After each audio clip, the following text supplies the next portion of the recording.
A dark and sinister force is rapidly approaching, a wave of pure evil that will engulf the nation in a way never before witnessed. This malevolent presence will strike when least expected, beginning in the solitude of your own bedroom at night, where you are most vulnerable. Jason Sutherland, having faced an unimaginable battle between the celestial kingdom and the demonic forces of Satan's realm from a young age, has experienced firsthand the terror of these dark entities. He was once pinned down in his sleep by the Black Hat Man, a shadowy figure of pure evil that left him helpless, unable to move or cry out.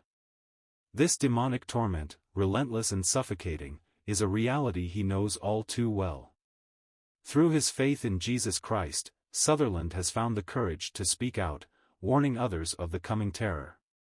The Black Hat Man is not a mere myth, he is real, and his presence is about to be felt in a way that will shake the very foundations of our world. When I was 7 years old, my family and we moved into this old house. It was nearly 100 years old, and we had seen all kinds of things. Like, the first time I ever had a ghost encounter, I was also 7 years old. All these experiences I had were nothing in comparison to the Hat Man. I don't know why. I don't even know what the Hat Man is. So it was just, I don't know why it was so terrifying and why it still keeps me up at night sometimes. But it just has this very heavy negative force to it, and I don't want anyone to experience it because it's awful. So I was 7 years old, and this is the first time I've ever had my own bedroom to myself. My family, they all live upstairs, and I'm the only one downstairs.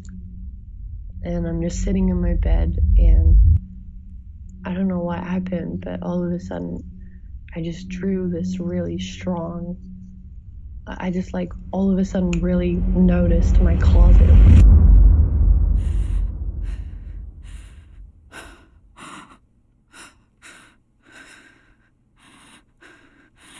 And I'm just staring at it, and I'm basically frozen, I can't move.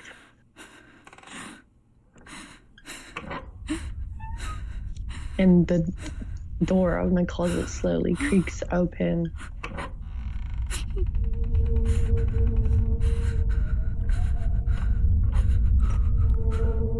And this black figure is just standing there, really tall, staring at me. And I was just staring right back at it. It's just this dark black silhouette. It slowly starts to creep out of the closet.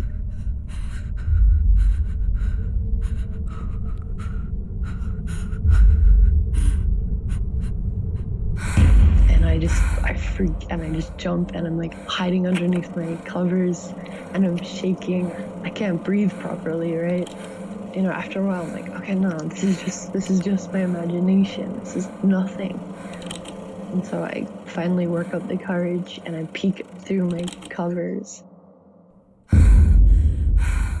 And it's there, but it's closer now. It's right at the edge of my bed, just staring. And once again, I'm just filled with this disgusting, black, dark feeling. And it's just the worst feeling I've ever experienced. I keep saying I'm terrified, but I can't express how terrifying it was. it was the worst thing like that's ever happened. But yeah, so I peel open my covers one more time.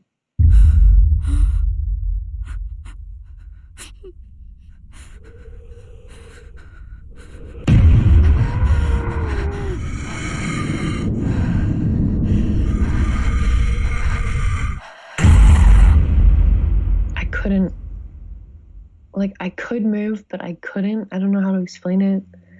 Like, I just couldn't leave my bed. I was just stuck in my bed, and it just really wanted me to know, like, it was there and it was watching me. I guess the weird thing is, for some people, the Hat Man is just like a sleep paralysis figure.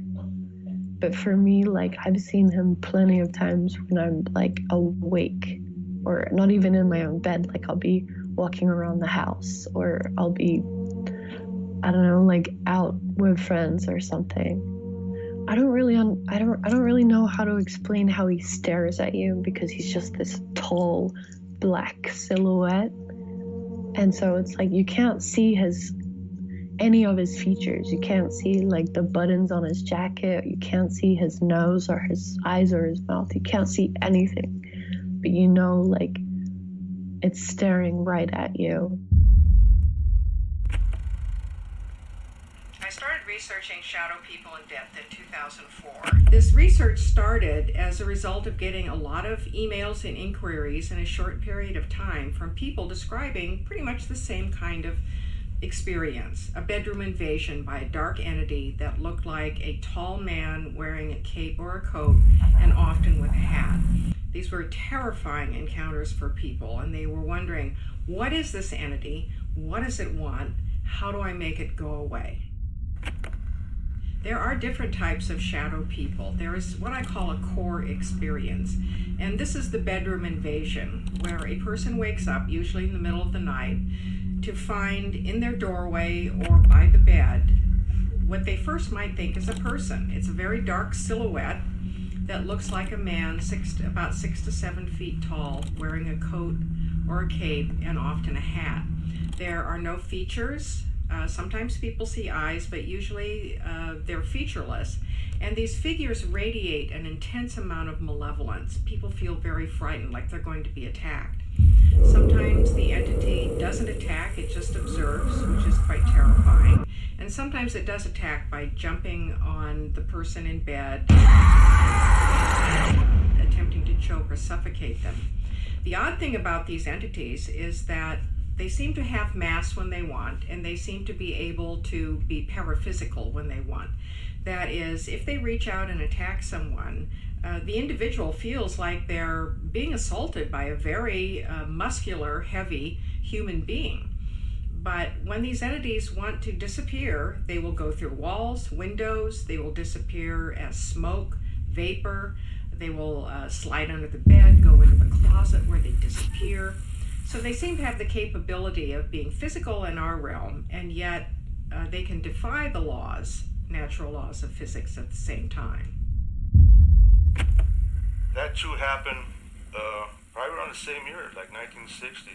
You know, the Hat Man thing, it makes no sense. It just makes no sense to me. What is that? Okay, when I saw it, him, whatever that thing is, it was in Compton. I was probably around 4 or 5 years old, same age. And my uncles lived about maybe 7 houses down the street from us. And my parents got into a big old argument. And so my mom took us kids down to my uncle's house, and we ended up spending the night there until the whole thing cooled off. And my uncles had this big bedroom in the back with two beds, one big bed and one twin bed. My mom, me, and my sister in one bed, and I think my other sister was in the other bed. Okay, this happened again in the middle of the night. Everyone's asleep. Everybody's out. So I wake up.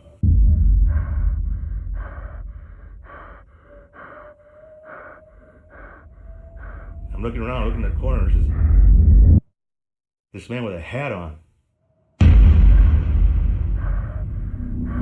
I thought it was my uncle, you know. And I looked at him, and the thing is, I could see the hat, and he had like a coat. but I couldn't see his face.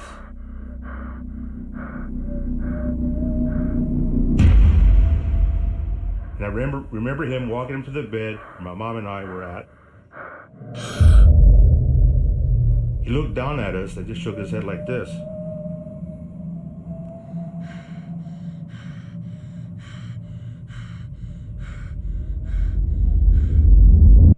But I couldn't see his face. That incident probably lasted, heck, maybe half a minute. He stood there for a while and just stared, and then he finally walked up to the bed. And I remember when he left the room.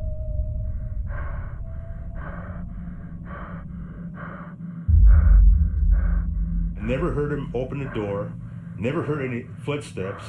I thought that was strange. I remember the coat. It was a long coat. And the hat, which is like, the hats he used to wear back in the 40s.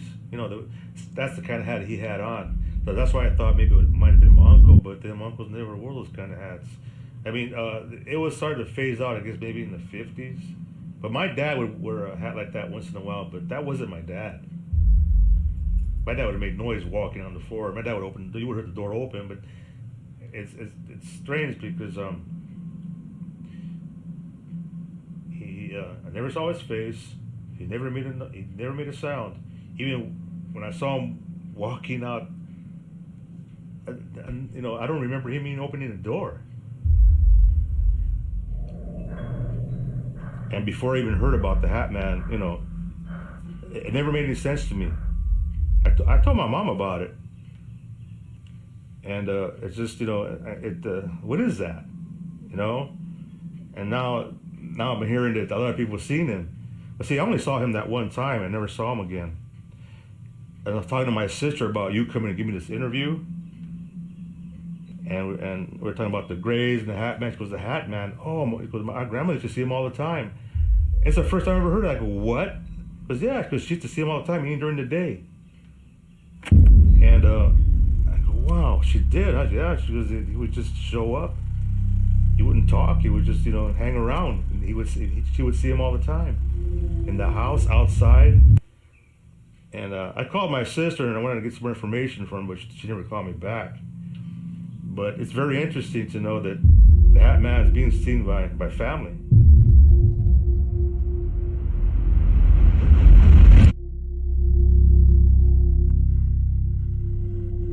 How do I describe the Hat Man? Okay, this is what the Hat Man really looks like. First of all, he's kind of like a shadowy figure. It's almost like he's made out of shadow. There's no clear, defined edges on his sides. He's wearing a top hat. His shoulders were dead straight, almost horizontally. Then there was a small round area, and then maybe just where the ears would start, or the top of your brow, is where the rim of the hat started. And that went out and nearly was as long as his shoulders went out. He was taller than usual. Oh, I don't know specifically what time era. I haven't looked into it. It did seem somewhat old-fashioned just because you don't see that many people walking around with like a wide-brimmed hat. You don't see males walking around with a wide-brimmed hat these days, flat top. But always a silhouette of a man with a big wide-brimmed hat. He's in shadow.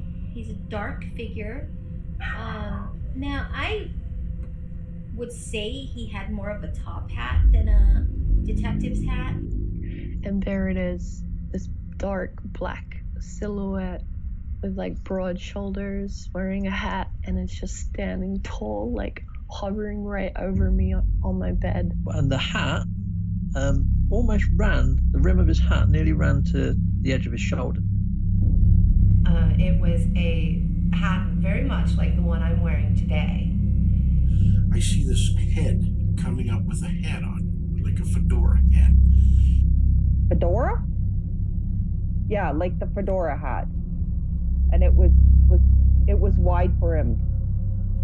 It looked like a top hat, something like that.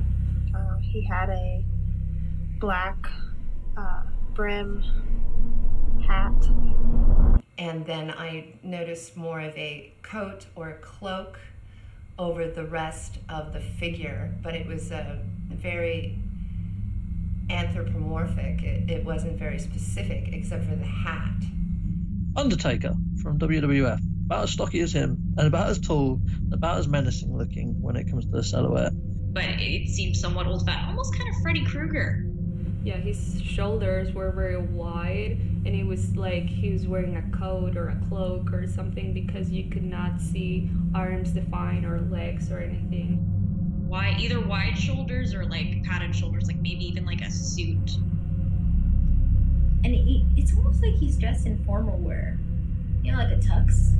And then I can see that like his body's big. He's about 8 feet tall or so. For me, he's bigger than me. I'm 6 foot something, and he's always taller than I am. He was very, very tall, as tall as my ceiling. You could see like some kind of hat, then the shoulders, and everything else just pitch black down. So it was quite a large rim. Now I've seen people draw him or have a picture of him where his hat is quite small, but for me it sort of went straight out and it sort of dipped down a little bit at the edge. It wasn't as horizontal running as his shoulders. I've seen multiple hats. I've seen him in like the old floppy cowboy duster with the duster on. I've seen him in a top hat. I've seen him in a Charlie Chaplin hat. I've seen him with no hat. I wondered for a long time, why do these entities need to wear hats? And usually the hats are crazy hats. They're out of fashion, they're weird looking, they range from old-fashioned stereotype detective hats to floppy hats almost like fedoras, stovepipe hats like the Victorians wore, cowboy hats. Why does an entity need to wear a hat? Well, there are two possible reasons. And one is that these are intelligent entities. They are very smart. They know exactly how to engage with people. They know what they want. And they may have figured out that their silhouette looks a little more terrifying, or maybe even a lot more terrifying, if they're wearing a hat. Hats are often symbols of authority. But I think that it has more to do with how they shapeshift, because the jinn have really no physical form. They can shapeshift into any form they want, and these seem to be for a variety of reasons. The jinn have indicated interest in generational bloodlines for their own purposes. And so they follow families, and wherever those family members go, wherever they move, whoever the descendants are, there seems to be a pattern of these kinds of experiences that plague them. Then there are shadow people who attach to individuals on a temporary basis. They're very drawn to negative emotions. And so if a person goes through a lot of upheaval in life, like disease, a financial issue, a divorce, loss of a job, something that really upsets them and turns their personal life into chaos, this is likely to generate depression, unhappiness, a sense of hopelessness, and also anger. All of these emotions are very attractive to the jinn because they can feed off those emotions. I think when you start getting depressed, that's you can start opening a door to anything. Depression, anxiety. They don't want you to be happy, I would think, right? I mean, they're going to want you to be miserable, depressed, sad, and that's how they come in, and they're going to work on that and make you even worse. Individuals going through these kinds of crises may find themselves attacked at night by these literally energy vampires. And when they are able to recover and get their lives back into a better balance, then there's nothing for these beings to come for, and they go away. It was in the summer of 1966. I was sleeping in my parents' bedroom. I think because my dad was painting my bedroom. And I was sleeping on an old rollaway bed. And from where the rollaway bed was situated, I could look out into the hallway and down the stairs. And I saw the shadow man. I was having trouble falling asleep, as I always do as I suffer from insomnia. So I'm laying there looking out into the hallway, and down the stairs I see what looks like this hat forming.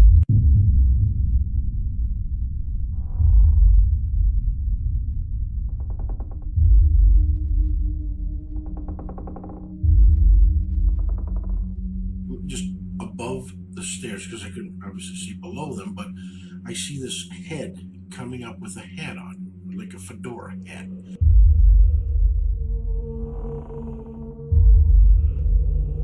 And it's like slow, real slow, coming up the stairs. So I'm like, I'm just looking at it, thinking it's a trick of the light. But there was enough light that shone into the hallway, because my mother always had a night light that was on in the bathroom, so that, we could get to the bathroom and, whatever.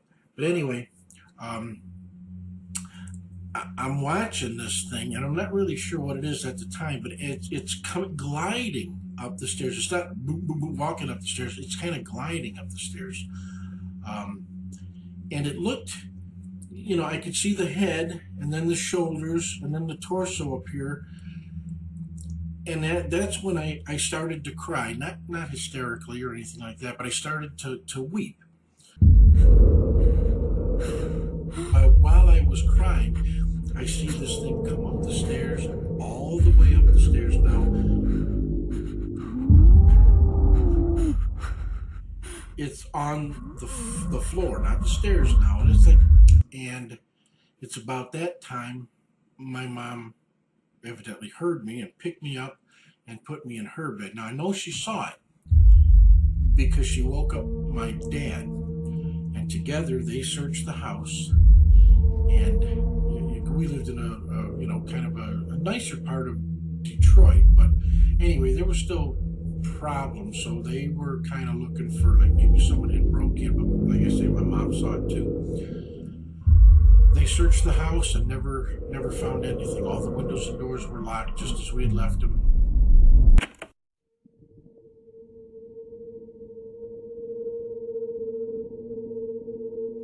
I'd seen a few different shadow entities, and yeah, they were terrifying, but they never actually terrified me to the point where I felt that my life was at risk or anything like that. However, when I saw the Hat Man, I used to always shut the door of my bedroom.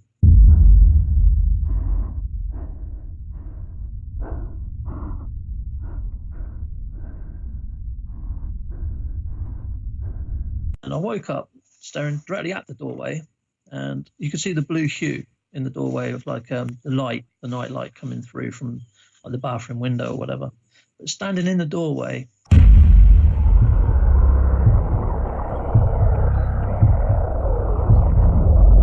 its hat was just maybe an inch or two from the top of the door, and you could see the light from around him. And I felt terrified, more so than anything else I can describe. It's almost like being put on a ledge of a 10-story building and being hung over it, like you're looking into oblivion.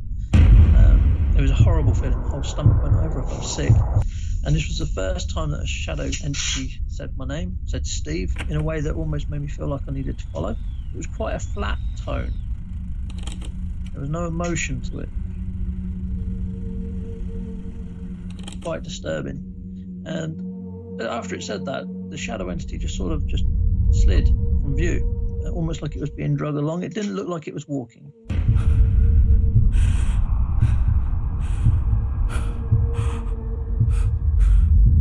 There was no sort of limb movement. It was wearing a giant jacket, or that's how it looked. It looked like the Undertaker from wrestling, like WWF back in the day, if you ever saw it back then. Very, very weird, very disturbing. And I told my brother about it a couple of days later. He said, when did that happen to you? I said, just 2 nights ago. And he was like, well, that happened to me last week.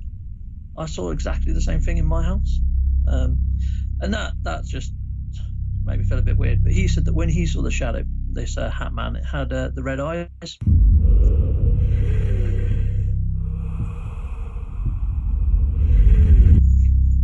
But he said that he felt exactly the same way. Like he actually felt that his life was at risk, like he was about to die, like his heart was about to explode. And that's exactly how I felt, which is pretty weird, pretty strange. I don't know. The hat's kind of, you know, who wears a fedora well? Sam Spade, Harrison Ford, you know, and people from, you know, gangsters. One possible explanation is that the Hat Man is just, you know, that's the residual ghost, and that's, you know, somebody who died in the 40s or 50s and they were used to wearing a fedora. Except that the Hat Man has a particular type of behavior. They tend to snoop on people. They will be looming in a doorway watching you, and when you notice them, they'll walk away. Which seems a little bit more than what a ghost would be. They're also pretty intimidating. Like the shadow person that I saw, which I refer to as a benign shadow because he didn't pay any attention to me.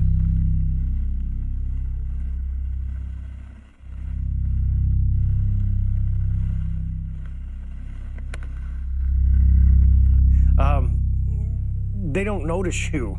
Okay, they just walk by, but the Hat Man always pays attention, and it's pretty terrifying.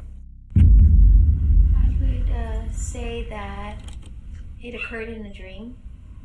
One night I was sleeping. I must have been 4 years old. One of the first memories I've ever had, and I was running in my neighborhood. It was night, and I was running around in the neighborhood, and I felt someone behind me, clip clop behind me.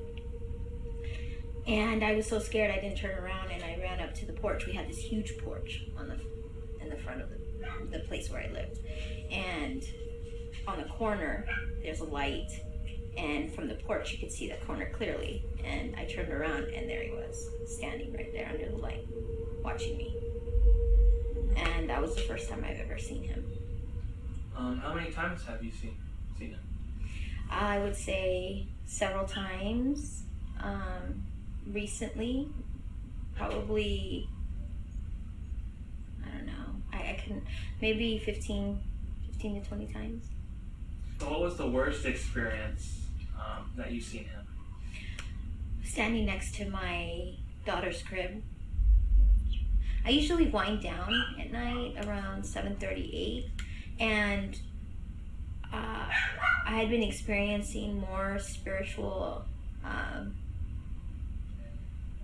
guess you could say, spiritual sensations, and I was laying down here, and I was getting a horrible feeling that something was wrong with my daughter. I had to go get her.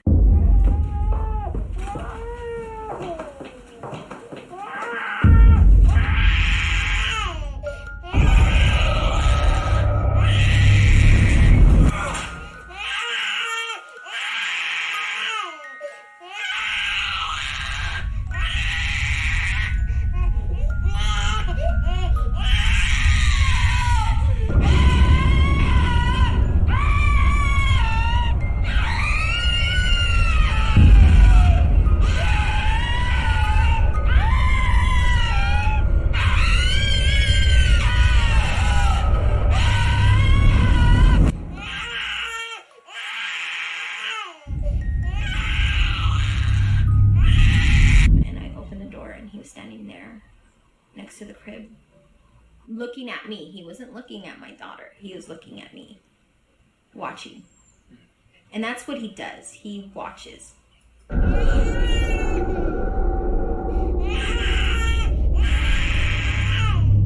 for a while, she was crying, and like she'd have the most terrifying scream out of nowhere. Yeah, they've been getting really bad. And like either a nightmare or something scary right in there or in there. She's like, never been like that. Like, you know, to the point where you're just like, something's going on. You know, there's a good shrill in the scream. And it was around that same time.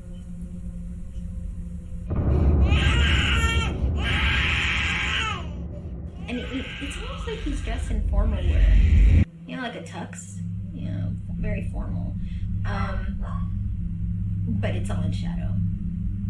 What did you do when you first opened the door and the Hatman's right there? Dude!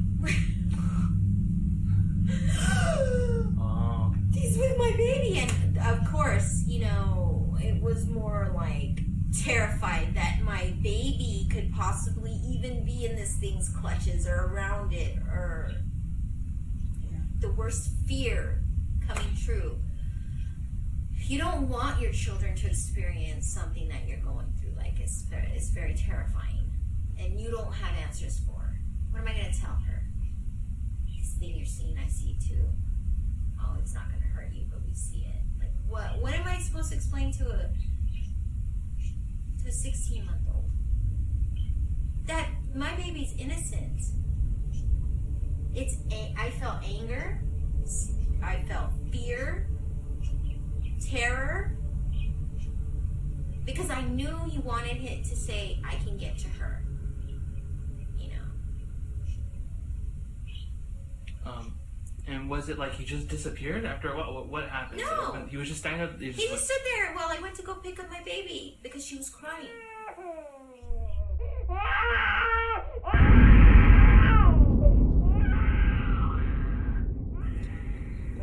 A lot of times I'll see them come through the door this way, coming in, and most of the times they are, like the Hatman is over here, right here. And then the thing I was telling you about is it likes to hang around this area for some reason. Usually they start out here or here. So it's like a couple starting places. They come around. And they're pretty much like this. Their hands are out, and they're very long. The fingers are very long. And I see them kind of, you know, squishing around like this, and fingers, and then they get here, and I don't see much of that. How tall would you say he is when you walk in and you see him right here? About 6 feet. 4.0. This is probably 2 feet under. About right here. Now these are really high ceilings. So I would say it's 2 feet under here. And when would you see him? Would you be sitting over here and see him move like that? That's where I see him. I don't see him in my bedroom or anything. See, now it's interesting that he's going this way into that room, right? Yeah. We can show you. But I used to be in this room when we first moved in. And the first thing I did was I sat by the window. I sat down by the window in this corner, and I sensed, like as I just walked in right now, I just sensed there's something going on in this room. And this is this room here is where I saw the shadow people the most, in this room. Crawling, yes. Yes. No, I know, I could feel it. Yeah, that's definitely, you seen him come out of here? Mm-hmm. How do you see him come out? The same sliding thing? Sliding and wriggling. What do you think he is? Your own opinion? I think it's the devil. I've thought about this long and hard, and I believe that either he's a devil or he's a high-ranking demon or somebody that is in control of sending these things out to watch people. For the shadow people, I believe that they're astral beings. I believe these people are under the order of the Hatman to watch. People have this tendency to have that sense of entitlement that it almost seems, because I know it's not human, but he takes on human bad qualities human have. Entitlement, pride, arrogance. That's the only way me as a human being can describe what the presence feels like. Like now I'm getting to the point where I can actually sense when he's around. Mm-hmm. You know, even though it's almost like not malevolent, not benevolent, you know, it's not good, not bad, but that's the trick. They don't want you to feel like there's anything wrong.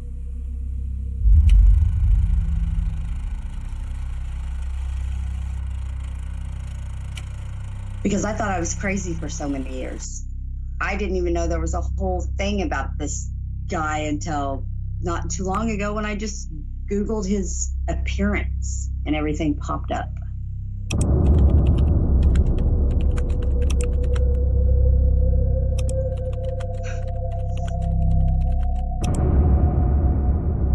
I did kind of go back and forth. Was I dreaming? Was it real? And I didn't know.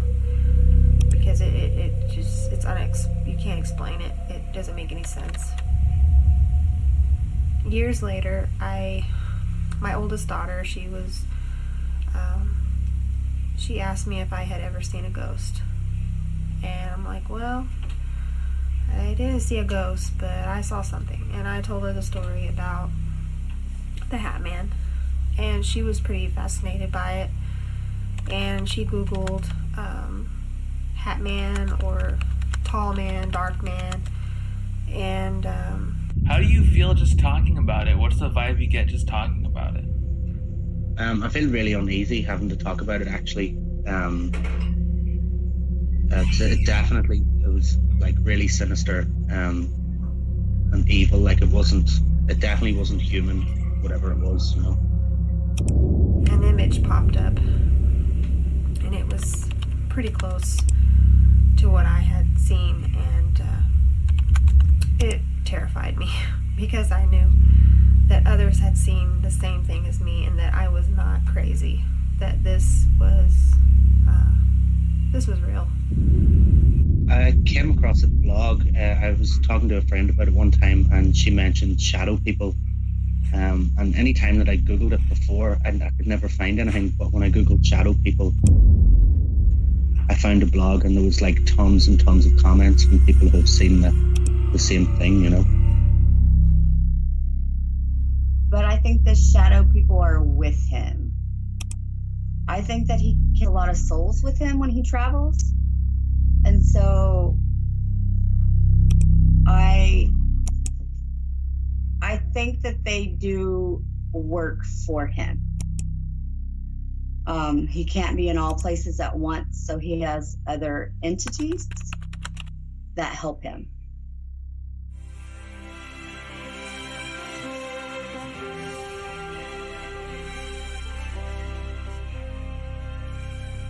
I happened to just be watching the show. It was Nova, and it was, you know, they talk about black holes and things like that, but they were focusing on a woman who had narcolepsy, which I had been diagnosed with, and she was talking about her sleep paralysis, which I felt was my cause of the Hat Man. I was diagnosed with sleep paralysis, and so I thought I was having these very lucid, scary nightmares due to sleep paralysis. And so when she started talking, I became very fascinated, and she was basically talking about my same experience. She was saying that he would come up over her left shoulder and he would like get in her face. And she said, how is he doing this? Because he's huge, and she has a nightstand right there, and it would be almost like he's halfway sticking out of her home. You know, like, how could he do that? And she's saying almost every night this man would come to me, and he had this wide-brimmed hat, long jacket, and he would come to the end of the bed, and he would grab me by the ankles, and he would start pulling me. And she started explaining everything, like my experience. And then for like drama's sake, they put on right on the wall, they literally painted this image. I'm telling you, it was this image on the wall. And I'm like going to my husband, oh my God, that's my hat, that's my God, that's the thing that comes to me. And so randomly, I ran to the computer and I typed in Hat Man randomly just because of his weird hat. And webpage after webpage, image after image. And all of a sudden I couldn't understand sleep paralysis and narcolepsy. I had been so happy thinking it was a medical issue. And how can all these people, hundreds of thousands of people, somebody in every country all over the world have seen him? That's how big it is. Everybody's Everybody's heard about people, whether you believe it or not. You've heard about alien abduction, okay? Whether you believe it or not, you've heard about it. Almost nobody has heard about this Hat Man. I mean, I talk to my neighbors. You go across the street. I talk to, somebody I go to during the day. I visit with a friend. Nobody's heard about this. Yet hundreds of thousands of people all over the world are having the exact same experiences.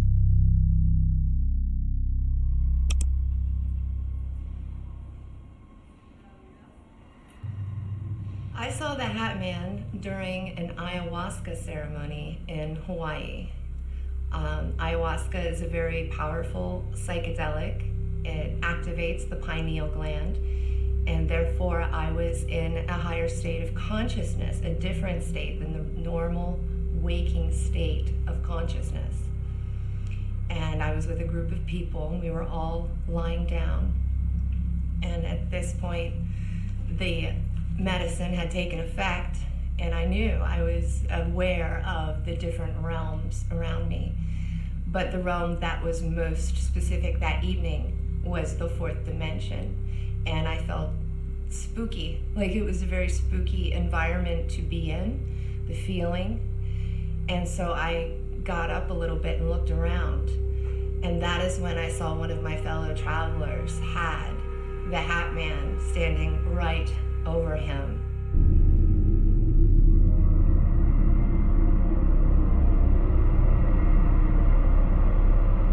I was very surprised that he wore a hat. I am used to seeing shadow people. I've never seen a Hat Man before, and from my own personal experience, nothing like that has ever happened. He was taller than usual. The man was laying down, and the shadow figure was over him, crouching over him. So I could tell he was taller than what I was seeing. And he was very much, the Hat Man was very much engaged with the person, like they were focused on that person. It was a hat very much like the one I'm wearing today.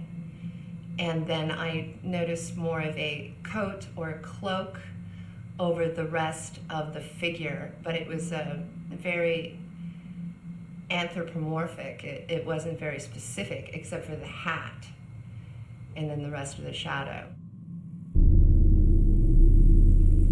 I believe that the shadow entities are fourth dimensional entities, that they are souls or spirits like us without the body. However, they're starving, they're hungry, they've lost some sort of light source, and we have become their light source or their source of food.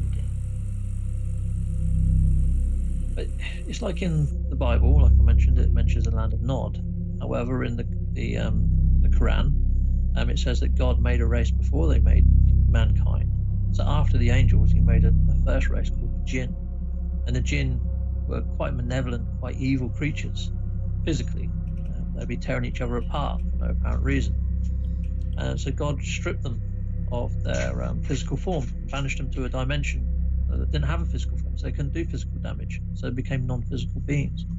So I believe that dimension is still around us. The Bible may call it the land of Nod, and call these entities the Nephilim, or fallen angels.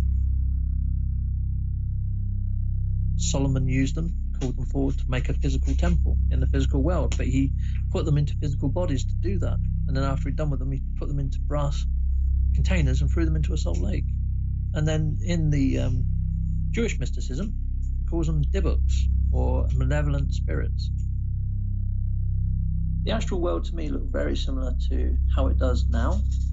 However, some people, when they were walking around, they had perhaps their guardian angels with them, or entities with them. And some people would have reptilian-looking type creatures with them, and they could see me, these beings that were with them. However, the people couldn't. You've got a person standing there, and then behind them will be this being. Sometimes it can be directly behind them, and it would just come out for view and then go back behind. But say like the winged serpent, that's well aloft. I mean, sometimes you would see the tail sort of like at the nape of the neck, and you look up and this thing is well above them, almost looking down on them, maybe even bent over them, looking at them, and it's got this menacing type looking grin of teeth on it.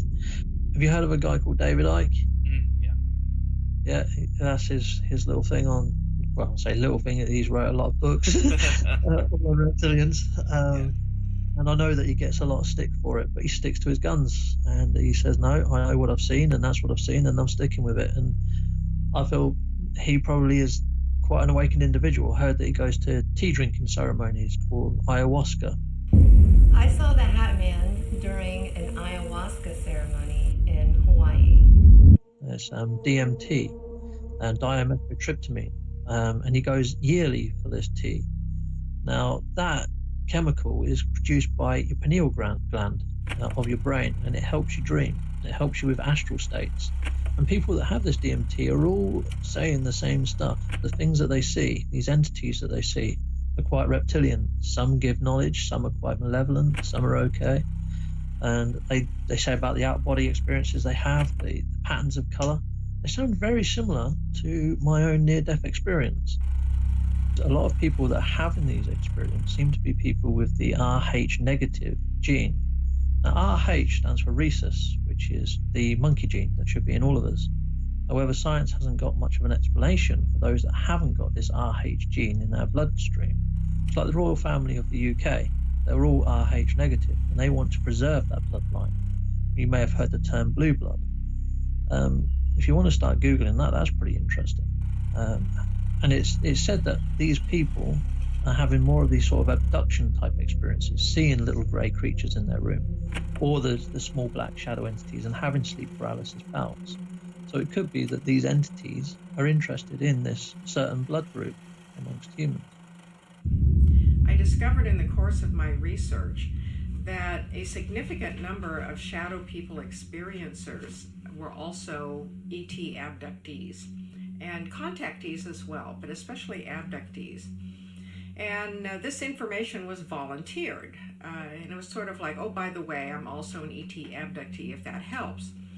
Well, I noticed a very high incidence of this, higher than you would expect for an overlap of experiences. So I started researching that.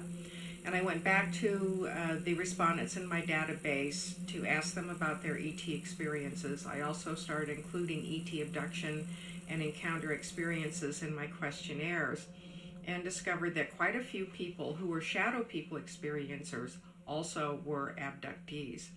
So going more deeply into that, I discovered, and this took me quite some time to piece together, that the shadow people will often precede or follow an abduction. That is, they'll show up maybe a day or hours before someone is going to be abducted, and they show up in the aftermath of abductions. They don't seem to be figures who are doing the actual abducting.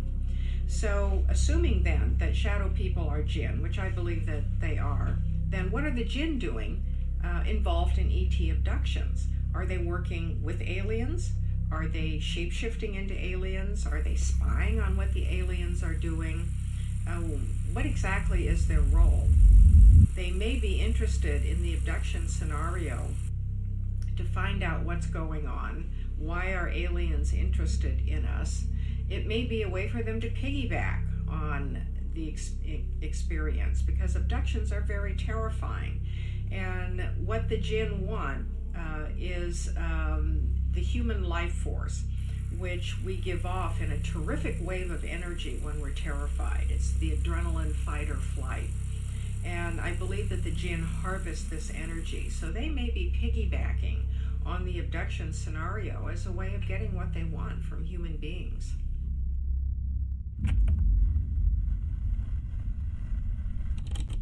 I noticed some pictures just came on my phone, and I hadn't taken them, and I hadn't been anywhere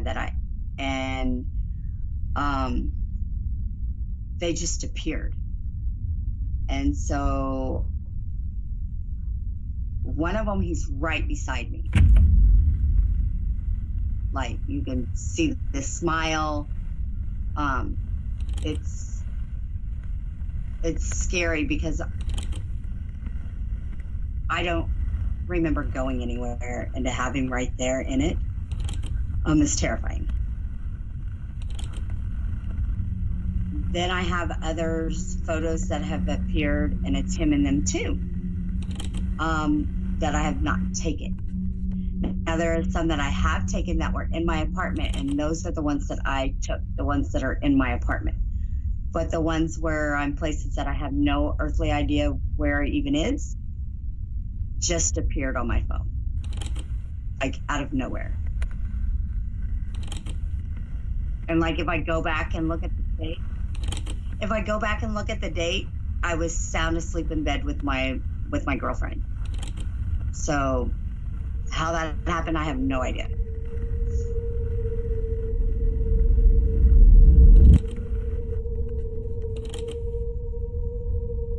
I think that he is Lucifer in the flesh, honestly.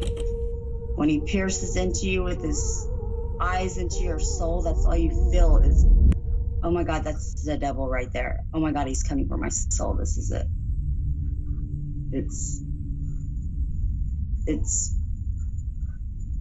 It shakes my soul, honestly.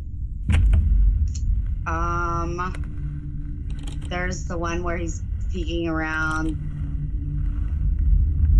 There's one where he's just standing and you can make out, that outline of him. There's one where his face is right beside mine.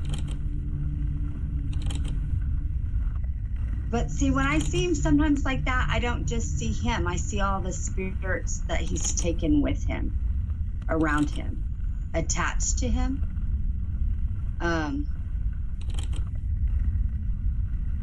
Like they're just glued everywhere on his body, and when he walks, it's like it goes with him. It's almost like a covering, a cloak that follows with him and behind him, It was him and then all these spirit bodies around him.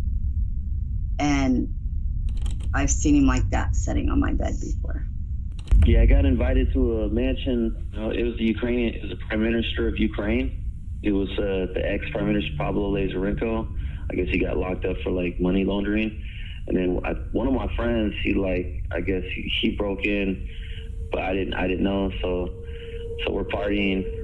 I sat down on the second floor balcony, the inside balcony, and then my friend, he took some photos of me, and then I just flipped through them, and then I saw the shadow figure behind me. I told my friend to take multiple pictures. I wanted to pick out which one I liked. So he took some pictures, and then as I got the pictures, I looked at them, and then I saw the shadowy figure behind me, which it gave me goosebumps, because I never seen something like that. So in the photo, you can kind of see where it's choppy a little bit, around my neck. I've noticed. I always thought that was him grabbing onto my neck or something. Because it's kind of, or maybe it's just behind it. Maybe that's his hip or something. But I don't know. Behind my neck, you can kind of tell. But I always thought that was his hands grabbing onto me if he was facing towards me. Because also when that photo was taken, I was getting the goosebumps. Like there was something behind me. I didn't know. I just thought it was cold maybe inside or something. But I didn't know why I was filmed like that. I just thought it was cold or something in there. Wow, that's very. But then after I seen the photo, I got even the chills and more goosebumps. I was like, whoa! I started freaking out. I was like, this is unreal. I just got something on camera that no one will even believe. This was 2012. And I don't know exactly what kind of phone. I just know it was a flip phone. It was it had a small screen. It just had the buttons, for the call or to hang up, and then the phone, the numbers. I think he's an evil entity, but I think he slowly, haunts you. I don't think he throws the book at you like fully, but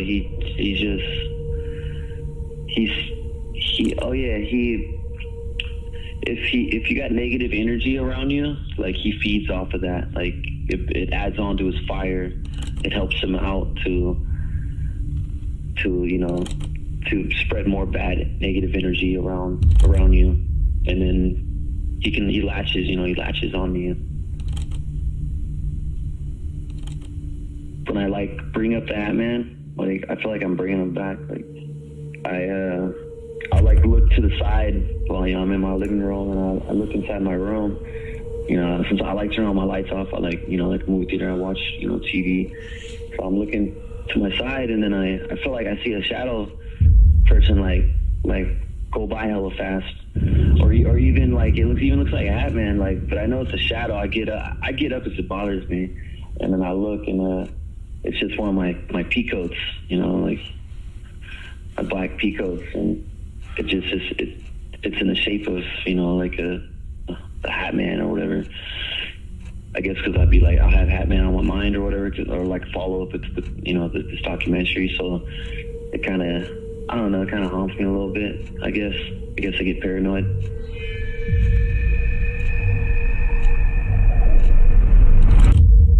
Nobody is really able to get a photo of him, so I decided to look through all my old photos on Facebook. And as I was looking through them, I only found two where it looked like Hat Man was in the background, and one of them was at that wedding we were at. I was going through the photos, and I have hundreds and hundreds of photos on Facebook, right? I've had Facebook since 2008 or something like that, whenever it came out, I don't remember. So I was going through all these photos, just clicking through, and then when I got to these wedding photos, I started slowing down. I don't exactly understand why. I suppose I took more time to stare at them. And then in the back by the pillar, you can see this dude who's extremely tall in comparison to everybody else, and you can see his shoulders coming upward, but then when it gets to his head, you can see the beginning of an outline of a hat, but then it just kind of blurs away.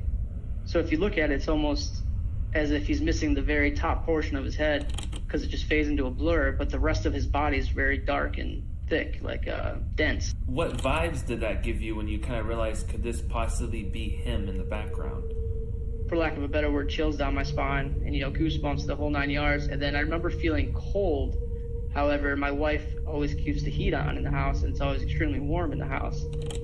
So it was really strange to me why I felt so cold, because I grew up just north of Chicago, so I'm used to the cold weather, and I enjoy the cold weather, but I didn't enjoy this cold weather.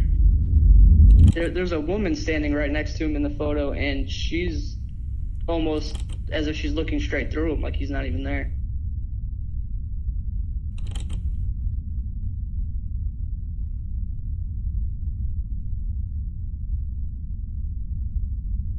With the military, the fear is they're all their own separate this, and this. And if you take it one step at a time, and you take one fear at a time, you can move on to the next one, then to the next one, then to the next one, and you can maintain it, you can handle it, and then that becomes routine. That becomes your lowest level of training, and even though you're still afraid of what can go wrong, you're still confident that you can get through it because you have. But with this, there is no lowest level of training. It's trying to rationalize the irrational, and you can't. That's what makes it irrational. So it's an always losing battle. And even though I've seen the Hat Man my whole life, you can't prepare for it. Even though I know what to expect, it's fresh and new every single time. Because the dread you get it's not in your mind. It's, I don't know, in your soul, I guess. And then I woke up in my living room where I fell asleep on the couch, and I looked to the left of me, and he was sitting right next to me within arm's reach. And that's when his face wasn't in shadows, it was all contorted, and there's like no eyes or nose, just a big, huge grin. And he was just, I want to say he was staring right at me, even though I couldn't see his eyes. And it terrified me. Like, I've never felt much dread all at one time. This was just one big collective someone grabbing me by the back of my soul and ripping it downward kind of thing, and it scared the hell out of me. It's because like the fear you get is in your mind from everything in the military and police work and etc. But this is just not. Really made himself known on that I'm not supposed to like this guy, that I'm not supposed to think that he could be something good. And after I saw him, I woke back up again in the same exact position. So it was like a dream inside of a dream kind of thing. And then I didn't sleep for about a day and a half after that.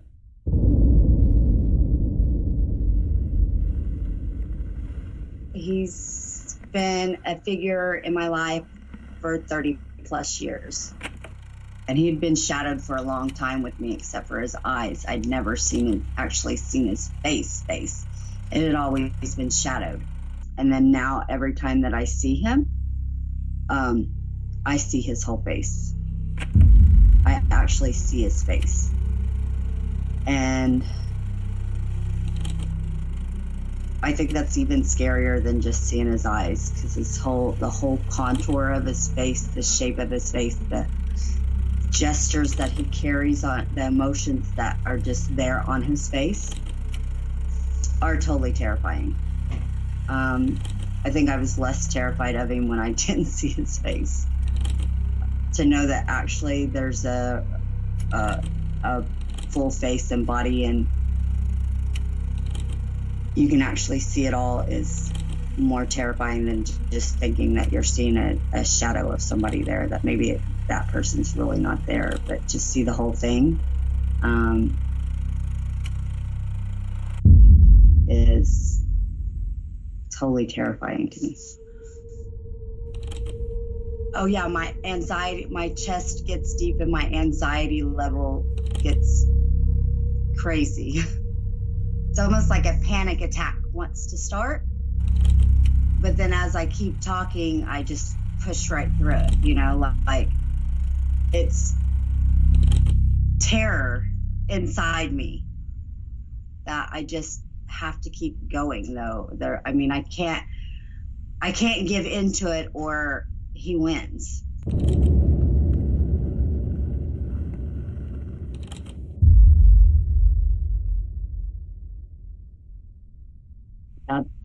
The closet. Can you describe that story? I was just, we were sitting there watching TV, I think it was.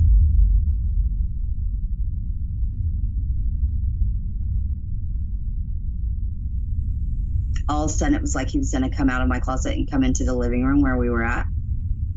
But it was just his head came out like he was peeking to see if anybody was there.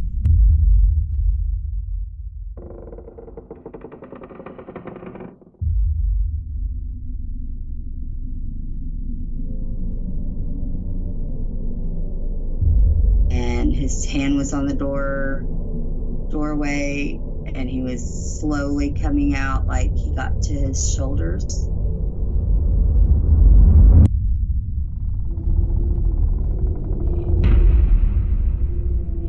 And smiled at me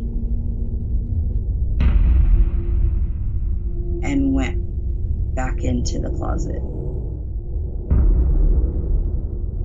Slowly. And then there's been other times where, like when he was peeking around the corner with my son, we both seen him there.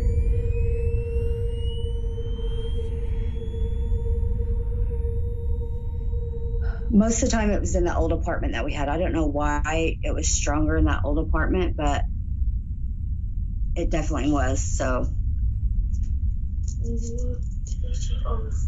we've been sitting on the bed and he's been there. We've seen the shadow of him, and then all of a sudden turn around and he's been there. You know, you always hear about, oh, we seen a ghost of a little girl on the side of the road or whatever, but to actually see somebody that's been haunting you for your whole life be there and actually go through it is weird, because he just stands there.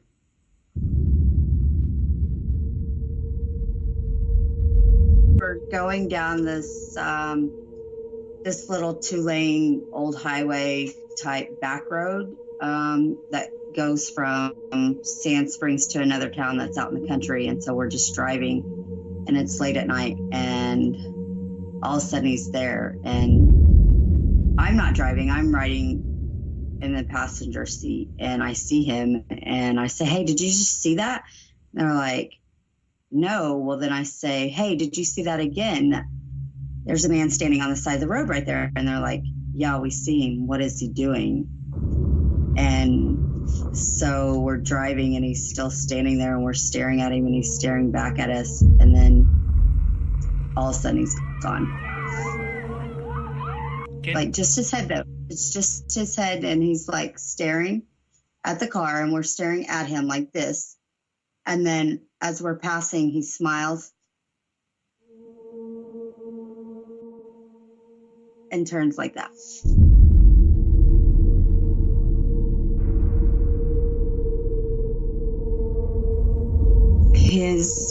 Well, you can see the whiteness, like he's shaded.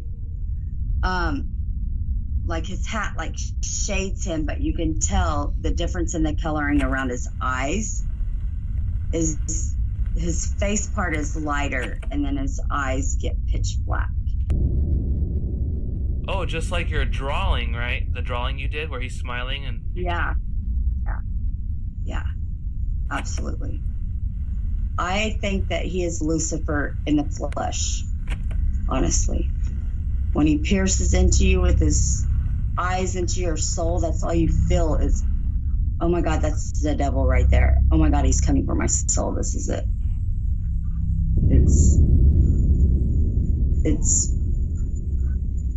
It shakes my soul, honestly.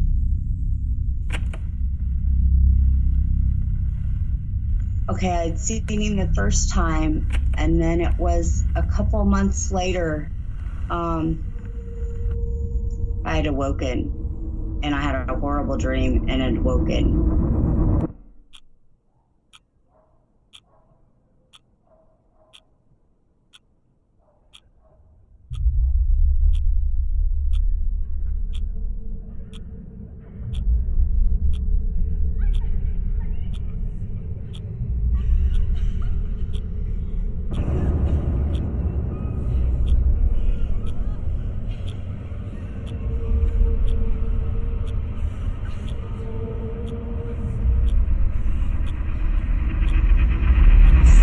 And he was sitting on the end of my bed with his eyes yellow, just glowing at me with a smile on his face, like he was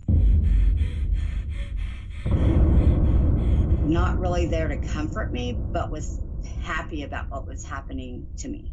You know, like, it was totally terrifying. I was like maybe 7 and screamed to the top of my lungs, and my aunt and uncle ran in there, and he was gone. It's like it goes from this side of his face all the way.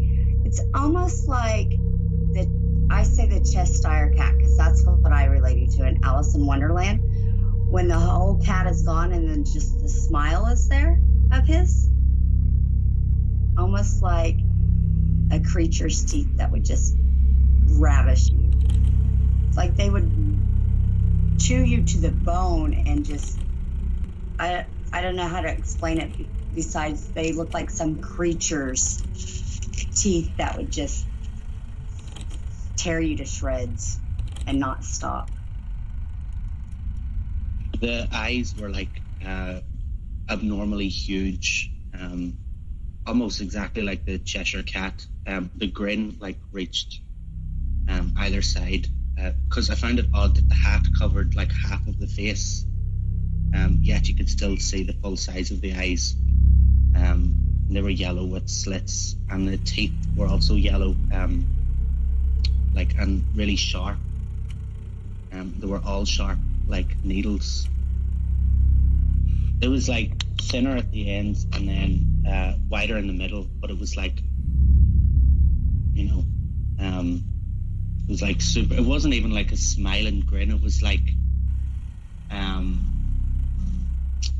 like a predator, or like, you know, like when a cat is like, or a big cat's like ready to kill something, it's like real animalistic kind of like snarl.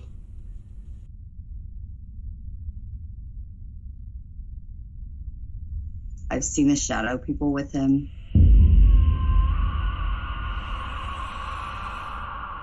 I've seen, like I said, the black-eyed children with him.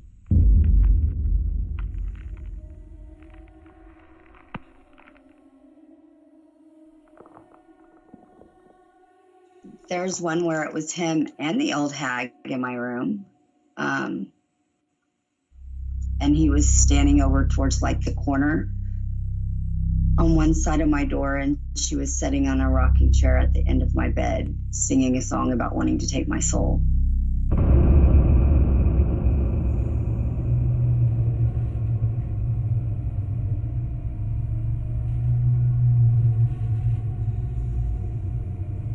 He was just standing there, but you could see, you know, he was shadowed, but you could tell his eyes were different than what the rest of his body was. When I talked to you one time, I started getting poked by something. And I'm like, what the hell? And it just kept stabbing me. Another time where I was messaging you, I ended up getting red marks on my arms where like somebody was grabbing me or trying to cut me or something, but there was red marks on my arm. I mentioned something to my girlfriend about it, and she was like, he's pissed off because he doesn't want you to say anything to anybody. He doesn't want your story out there, is what she said. There are many ways that people can ward off attacks and even prevent attacks from happening again. What works for one person won't necessarily work for another.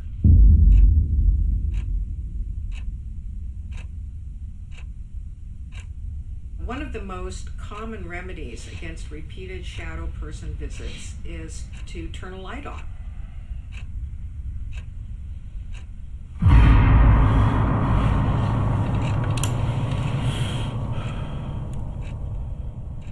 And to leave lights on, and televisions, and also computers. It seems that the generation of electrical fields and electromagnetic fields has a disrupting effect on the entity's ability to manifest and remain in a room or an environment. A lot of entities, there have been reports on you turn the lights on and they're not there anymore. So maybe that's the easy thing to do, turn on the lights. Except if they're still there afterward, I'd be worried.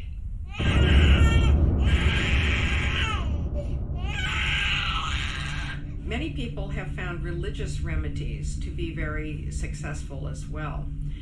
They may call upon religious figures, such as in Christianity, calling upon Jesus or Mary or the saints, even calling upon God, reciting certain prayers like the Lord's Prayer. In Islam, there are prayers and verses from the Quran that are cited that are very effective. Every religion, in fact, has prayers and verses from sacred texts and scriptures that repel the unwanted and negative. It's not unusual for skeptics to say that people are having fantasy experiences, or that this is just the remnants of a nightmare, that people were still dreaming a nightmare and they thought they were awake, if it's a bedroom invasion. And in the course of my work as a paranormal researcher and investigator, I've never felt obliged to try to convince skeptics, because many of them are not going to be convinced. But I'm convinced, because we have too many of these experiences that fit the same patterns. Thousands and thousands of them, just the tip of the iceberg. People all over the world who never met each other, never knew anything about shadow people or the Hat Man or the Jinn, are shocked to discover that they are having similar experiences to encounters that have been described throughout the ages. So the experiential evidence speaks for itself. And for many skeptics, that's still not enough. They will not be convinced until they too have their own experience. I remember I was just sort of laying in my bed, and then there's now a loud noise. And I hate the sound of the noise. It's like almost like spirits or demons kind of screaming at you. So then you hear it's almost like a buzzing that starts, and then I can sense a presence standing over me, just standing right here next to me on my bed, standing over me. Then you hear this sound. It feels like somebody's screaming right in your ear. Like they're right here and they're screaming.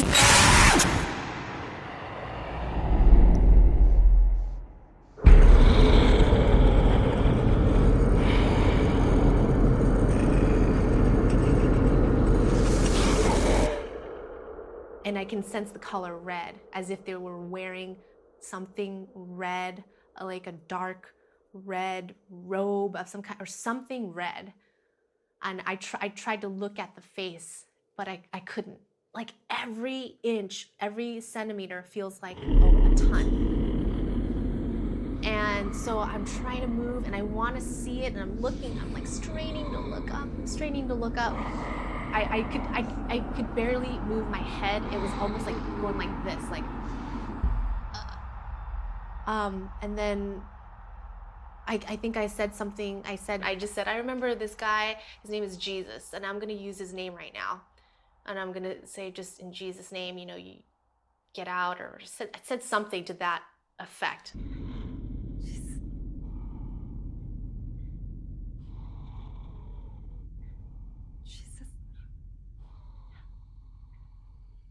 Jesus' name. In Jesus' name. Get out. And I suddenly sensed that the demons, or the thing that was happening to me, that evil presence, just left, gone. And it was amazing. It was like a feeling of victory. Yeah. When they never came back? They never came back. I wasn't even a Christian then. I actually abhorred religion. I didn't want... Some lady a long time ago told me I should marry a Christian man, and I just laughed in her face. Anyways, I learned very late in my life that the name of Jesus has power, and that's how I became a Christian. So, do you not believe in the Wikipedia definition of sleep paralysis? No, that would be sort of like I guess the worldly term, like what people would deem as something that's a physiological response, that it's like a natural thing that happens with the body, but I don't think that's true. I do think that it's something to do with the spiritual realm, and it's closely tied with possibly demonic activity. At 33 years old, I don't think it's going to get any better for me. I've experienced it most of my life, if not all of my life. I know what it's like. I don't believe that this is just a rare occurrence. I think none of us are special that have this happen to them. There's no reason why we should have this happen to us. So, but I'd like to know how many other people out there experience this. I know there are quite a few, but I think there's a lot more.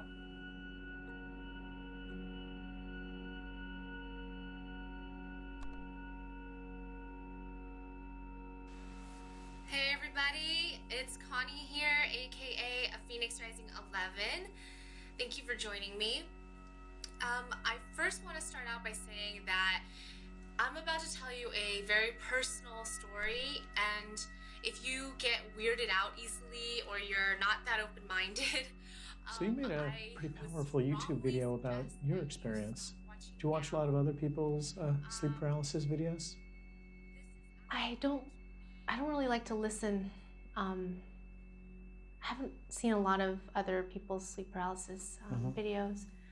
although people do send me their stuff, I just am not in a place to want to listen to that kind of stuff anymore. I don't know why. I feel like it's like kind of like that's the past. And I'm not in that space anymore. That I found faith, and I met my husband, and I never thought I'd get married. And so you're actually trying not to think too much about sleep paralysis anymore, yeah, despite. yeah. I mean, why? Yeah. For what? You know.